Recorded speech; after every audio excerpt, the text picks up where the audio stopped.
वालेकुम and welcome back to my channel. कैसे हैं आप सब लोग? आई होप कि आप सब खैरियत से होंगे।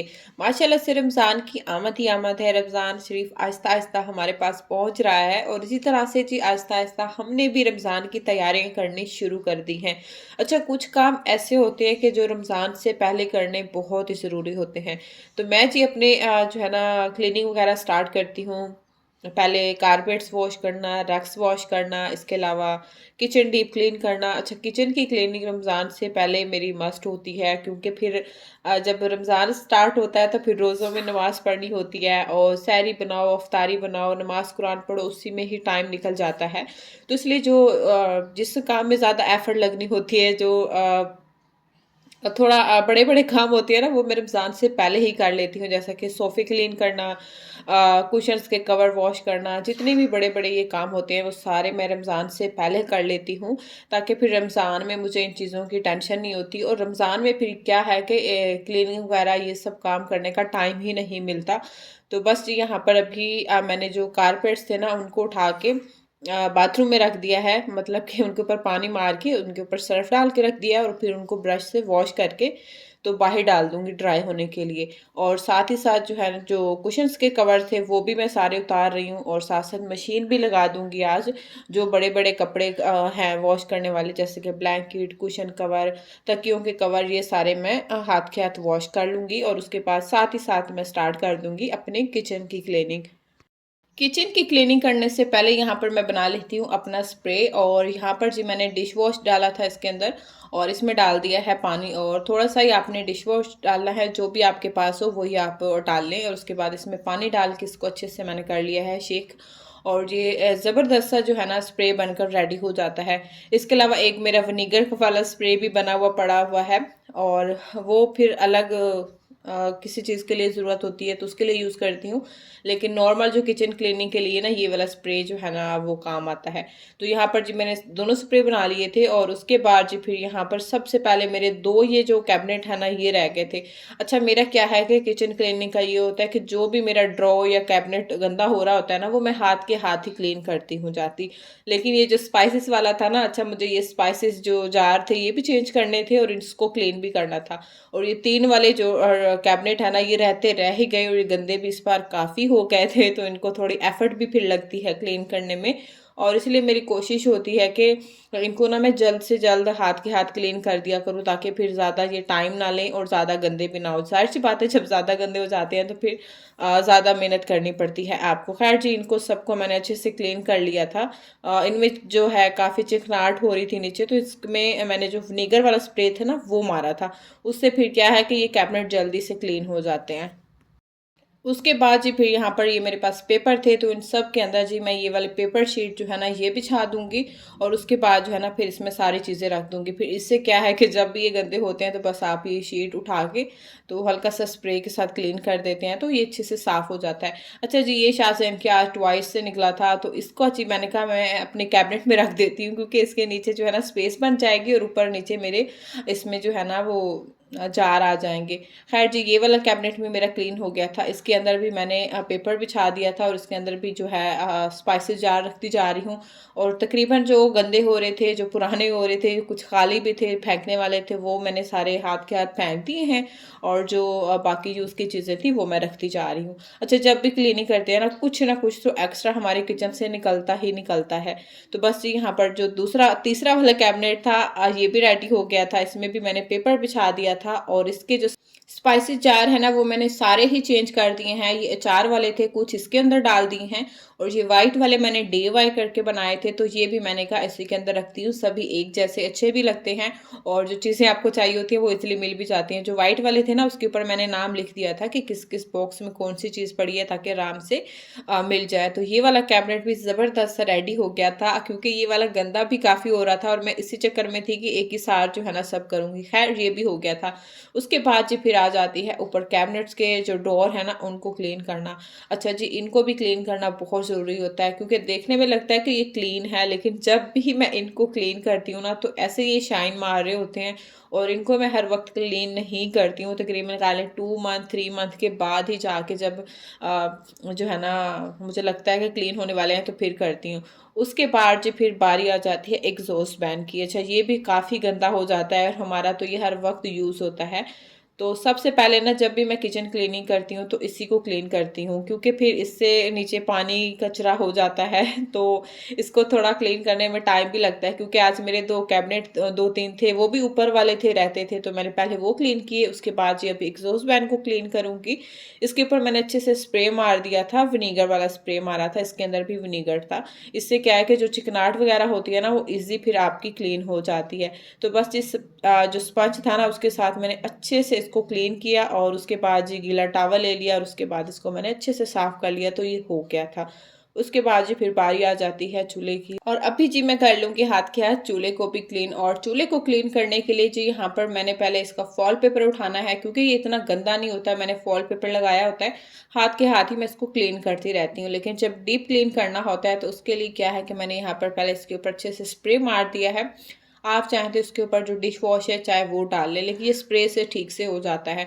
ऊपर भी मैंने सारा स्प्रे मार दिया है, क्योंकि अच्छे से सारा किचन आज डीप क्लीन हो रहा है। उसके बाद इसके ऊपर मैंने डाल दिया है सोडा, और सोडा अच्छे से इसके ऊपर डाल दिया है मैंने। वहाँ वहाँ ज़्यादा डाला है जहाँ पर ये गंदा है या कुछ कुछ इसके ऊपर जमा हुआ जैसे निशान होते हैं।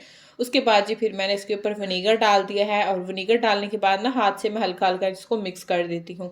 उसके बाद जो है ना 15 से 20 मिनट इसको मैं छोड़ देती हूँ, और उसके बाद स्पंज से अच्छे से इसको रगड़ रगड़ के ना जो निशान होते हैं, जो उसके ऊपर कुछ जमा होता है, जैसे दूध गिर जाता है या कुछ भी गिर जाता है, तो वो निशान फिर आराम से आपके इजी इससे उतर जाते हैं। इसके अलावा जो इसके स्टैंड थे ना उनको मैंने टब में पानी डाल मतलब टब में रख के वो बाथरूम में रख दिए थे, क्योंकि किचन में उनको वॉश करती हूँ ना तो मैं फिर पूरा किचन मेरा गिला हो जाता है, तो इसलिए मैं इसको टब में रख दिया है। फिर इनको बाद में उधर टब में ही वॉश करके तो बाहर ले आऊँगी।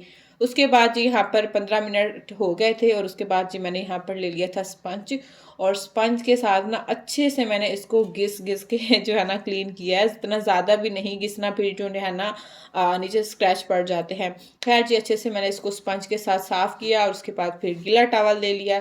टॉवल के साथ जी आपने इसको अच्छे से क्लीन कर लेना है, और उसके बाद फिर मैंने एक साफ़ सुथरा टॉवल लिया। उसके बाद इसको मैंने अच्छे से ड्राई कर लिया, और ये चूल्हा जो है मेरा क्लीन हो गया था। उसके बाद जी फिर ये चूल्हे के जो बटन है ना इनके साइडों में बहुत मैल गंद मट्टी फंसी होती है, तो अगर इसको क्लीन ना करें ना तो फिर ये रह ही जाता है। तो इसको मैं जब भी क्लीन करती हूँ ना ये ब्रश के साथ अच्छे से सारा कचरा वगैरह निकल जाता है और ज़बरदस्त से क्लीन हो जाते हैं।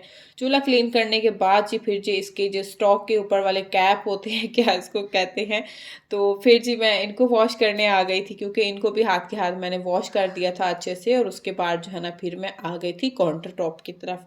अभी थी जी काउंटर टॉप की बारी काउंटर टॉप को क्लीन करना, तो यहाँ पर जी सारी चीज़ें पहले मैंने हटा ली थी। और इसको भी क्या है कि कुछ दिन पहले ही मैंने अच्छे से डीप क्लीन कर लिया था, लेकिन अभी जो है रमज़ान आने वाला है तो मैंने कहा अच्छे से एक बार फिर से क्लीन कर दूँ, ताकि रमज़ान में जो है ना मुझे ये क्लीनिंग की टेंशन ना हो। तो बस जी इसके ऊपर भी मैंने अच्छे से स्प्रे कर दिया था। ये जो है ना जो मैंने स्प्रे बनाया है डिश वॉश और पानी डाल के, इससे बहुत ही ज़बरदस्त क्लीनिंग हो जाती है। अच्छे से शाइनिंग जो है ना आपके काउंटर टॉप में आ जाती है। अगर आप इसके ऊपर विनीगर या कुछ और डाल के इसको क्लीन करें ना इतना ये शाइन नहीं इसकी आती है जितनी ये डिश वॉश है ना इसके साथ मैं इसको क्लीन करती हूँ, तो अच्छे से जो है ना ये चमक जाता है। बहुत ही ज़बरदस्त सी इसकी जो है ना शाइनिंग भी आ रही होती है। तो सारी जो दीवारें थी वो भी मैंने क्लीन कर ली थी ऊपर से, और नीचे काउंटर टॉप भी अच्छे से क्लीन कर लिया था। सारी चीज़ें भी मैंने क्लीन कर दी थी, तो बस इसको जी रखूँगी अपनी जगह पर। उसके बाद जी फिर जो मेरी ज़्यादा गंदी जगह होती है ना हो जाती है, वो होता है जी ये माइक्रोवेव वाला हिस्सा। जब इसको माइक्रोवेव को हटाए ना इस साइड पे काफ़ी कचरा होता है, इधर उधर से आता जाता रहता है। हालांकि मैं इसको हाथ के हाथ क्लीन भी करती हूँ, लेकिन ये फिर भी ज़्यादा गंदा हो जाता है। खैर जी फिर मैंने यहाँ से माइक्रोवेव को हटाया, और यहाँ पे सारा कचरा वगैरह पहले उठाऊंगी, और उसके बाद इसको भी अच्छे से स्प्रे से क्लीन कर लूँगी। माइक्रोवेव को भी स्प्रे से क्लीन कर लूँगी। और जो मेरी ये जार है ना ड्राई फ्रूट वाले, तो ये क्या है कि इनको मैं क्लीन करती हूँ वाइप के साथ, क्योंकि ये इतने गंदे नहीं होते हैं। जब भी इनमें ड्राई फ्रूट ख़त्म होता है ना तो मैं क्या करती हूँ हाथ के हाथ इनको वॉश करके ना तो फिर इनके अंदर ड्राई फ्रूट डाल के रख देती हूँ। और जब मैं क्लीनिंग करती हूँ तो उस टाइम पर क्या है कि फिर हल्का सा मैं वाइप लेती हूँ और उनके साथ इन सब जार को क्लीन कर लेती हूँ, तो फिर ये बड़े ज़बरदस्त सी शाइन मारते हैं। तो यहाँ पर जी जूसर को भी मैंने अच्छे से क्लीन कर लिया था वाइप्स के साथ। अच्छा, वाइप्स जो है ना वो भी काफ़ी काम आते हैं किचन क्लीनिंग में।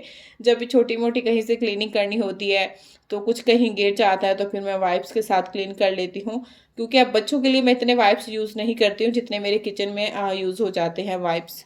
खैर जी, अभी मैं माइक्रोवेव को क्लीन कर लूँगी और जो है इसको भी मैंने ऊपर स्प्रे मारी थी और स्प्रे मार के ना इसको मैंने अच्छे से टॉवल से क्लीन कर लिया था। उसके बाद फिर मैंने एक वाइप ले लिया है और वाइप्स के साथ फिर इसको मज़ीद मैंने अच्छे से क्लीन कर दिया था और ज़बरदस्त सी इसकी शाइनिंग भी आ जाती है और ये क्लीन भी हो जाते हैं अच्छे से।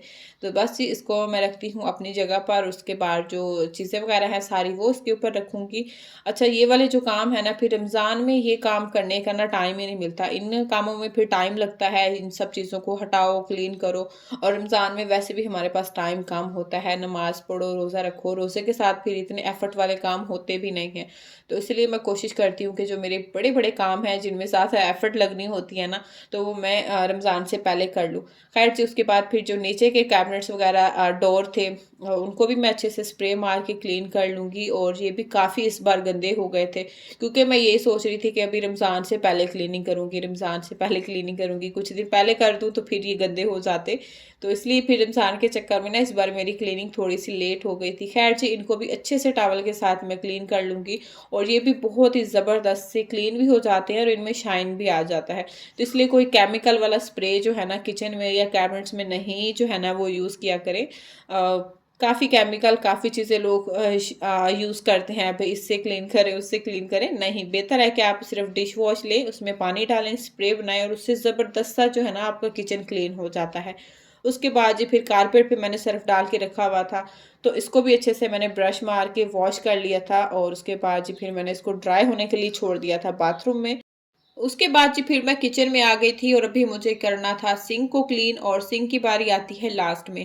तो इसके ऊपर जी मैंने अच्छे से स्प्रे कर दिया था और उसके बाद जी मैंने यहाँ पर ले लिया है थोड़ा-सा बेकिंग सोडा और साथ में जी मैंने एक लेमन ले लिया है। अब आप चाहें तो लेमन के ऊपर बेकिंग सोडा लगा के इस तरह आप इसको क्लीन कर लें या फिर पूरा बेकिंग सोडा जो है ना थोड़ा-थोड़ा इसके ऊपर स्प्रिंकल कर लें और उसके बाद जो है ना लेमन के साथ अच्छे से आप लेमन के साथ इसको अच्छे से रब कर लें और ज़बरदस्त सा जो है ना ये सिंक आपका क्लीन हो जाता है और इसकी शाइनिंग जो है ना फिर वो चेक करने वाली होती है।